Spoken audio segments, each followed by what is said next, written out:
ప్రార్థన అనేటప్పుడు అనేక రకాల ప్రార్థనలు ఉన్నాయి. ఎన్ని రకాల ప్రార్థనలు ఉన్నాయంటే లెక్కేసుకుంటూ వెళ్తూనే ఉండొచ్చు, ఆగలేము. కానీ ప్రాముఖ్యంగా ఒక 7 రకాల ప్రార్థనల గురించి మాట్లాడాలని ఆశపడుతున్నాను.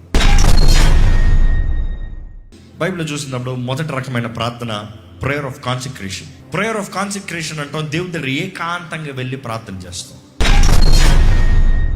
ఇప్పుడు రెండో రకమైన ప్రార్థన చూస్తే పిటిషన్. పిటిషన్ అన్నదప్పుడు నీ అవసరతలు, నీ అక్కర్ల నిమిత్తమై ప్రార్థన చేస్తాం. మూడోదిగా చెప్పదలుచుకుంది, ప్రార్థనలో అథారిటీ ఉండాలి, అధికారం ఉండాలి.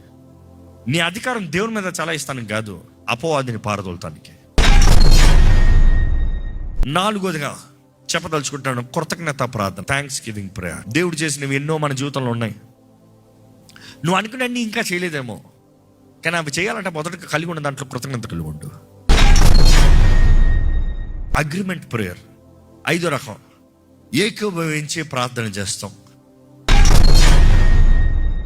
Next prayer of supplication. నీ జీవితంలో అక్కర్లు ఉన్నాయా, ఎమర్జెన్సీలు ఉన్నాయా, దేవుడు దయ చూపించాల్సింది ఉందా, ప్రార్థన చేయి. నీ అక్కర్ల నిమిత్తమై ప్రార్థన చేయి. Petition is different, supplication is different.